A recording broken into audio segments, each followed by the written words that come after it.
silence to start the game? Yes, I did.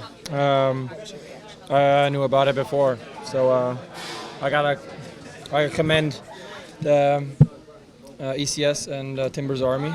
I think the fact that we have two supporter groups that hate each other come together on an issue that says a lot about what the issue is, that there's something there that really needs to be discussed, I think. So, want me to elaborate more, or is that? Where did the idea for the banner come from that you guys held up pregame? We were told beforehand that that's something the owners wanted us to do, to show that we're together.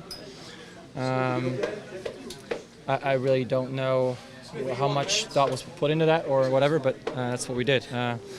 Go for it. Well, I was going to say, with a rivalry like this, it was so much on the line.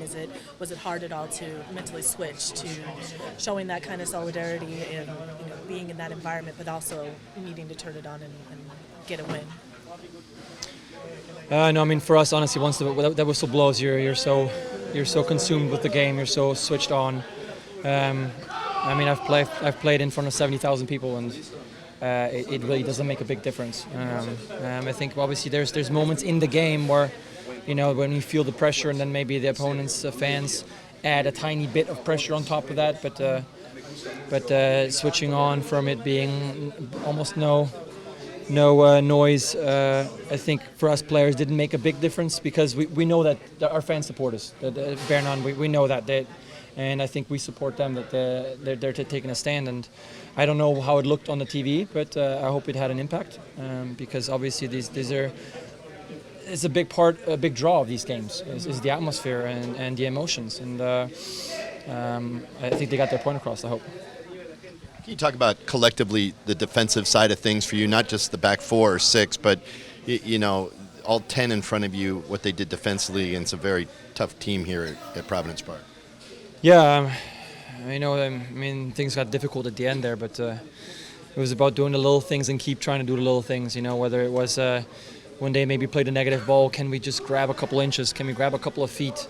Can we separate our lines, our midfield line? Can they step a tiny bit higher off of our backs, so that we have some depth? Because otherwise, if you're just gonna collapse, and I think at some point the quality that they have with Valeri from distance, with Blanco from distance, they're gonna punish you. So I really love those little things, because those are usually when you're dead tired. It's very difficult to do. You're gonna have to grab those feet if you can, and push up. That's extremely tiring. But I gotta say, we did that today, and I think that allowed us to keep fighting and winning. How impactful was Gustav specifically, having that veteran that you can sort of lean on, especially towards the end of the game? I think one of Gustav's strengths is he reads the game exceptionally well, and he can stop counters. And when you have a team that's very, very good in transition, it helps when you have a player that can see those things and maybe extinguish the fire early on. Other opportunities we had at times with JJ, for example, with a good foul in the middle, to stop the counter. Those are the strengths, and those were things that we did well. A month ago, you lost to the Timbers at home, kind of went on a rough patch there, and you put in a real solid performance tonight. What did you see tonight that was different from, say, a month ago? It's difficult to put your finger on it. It's when you're in a hold and you need to somehow be able to get a result. Maybe get a meaningful result, and hopefully that sparks a bit of confidence. The confidence comes after that result. If the confidence doesn't come before the result, and that makes it easier to get the result. So just gotta keep going, believing, keep staying together as a team. It's very, very important, because ultimately you're the only ones that can really dig yourselves out of that hole. So the motto has been from the players to stay and play together. And for each other, and today we did that. You guys have given up 11 goals in the last 4 games coming into this one. How important, and I know it wasn't just on the defense for that, but how important was it for the defensive players' psyche to just be able to put in a performance like this one? Yeah, I think we have good players defensively, and we've played decent games. We just made silly mistakes, giving away stupid PKs.